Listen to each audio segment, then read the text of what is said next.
fusion. Et dès lors que l'impact est négatif, vous connaissez la réponse. Soit il y a des remèdes structurels, revente de chaînes par exemple, soit des remèdes comportementaux. On l'a vu tout à l'heure avec l'exemple de la presse, je crois que c'est dans la PQR, où nous avons obtenu un engagement de maintien séparé des régies. Alors il s'agissait pas des régies, pardon, des rédactions, mais on pourrait tout à fait imaginer, je parle en théorie, une séparation des régies publicitaires ou à l'inverse, une séparation des équipes qui vont négocier les droits d'achat en amont. Il me semble que dans TPS Canal, avant la révision des engagements, il y avait l'obligation pour Canal d'aller négocier les output deals, pardon cet anglicisme, avec les grands acteurs américains, avec des équipes séparées, selon qu'ils achetaient des droits pour la télévision payante ou bien pour la télévision gratuite.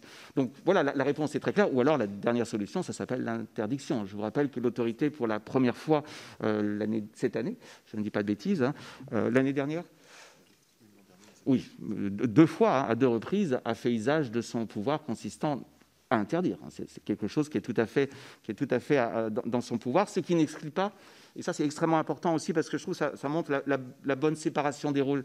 La concurrence n'est pas l'alpha et l'oméga, et le pouvoir politique peut avoir d'autres impératifs, d'autres ambitions que la seule concurrence, qui est tout à fait légitime. Il y aura ensuite une phase 3 en réalité, et la phase 3 c'est la phase du ministre. Le ministre a toujours cette possibilité, très bien faite je trouve, parce qu'elle est symétrique.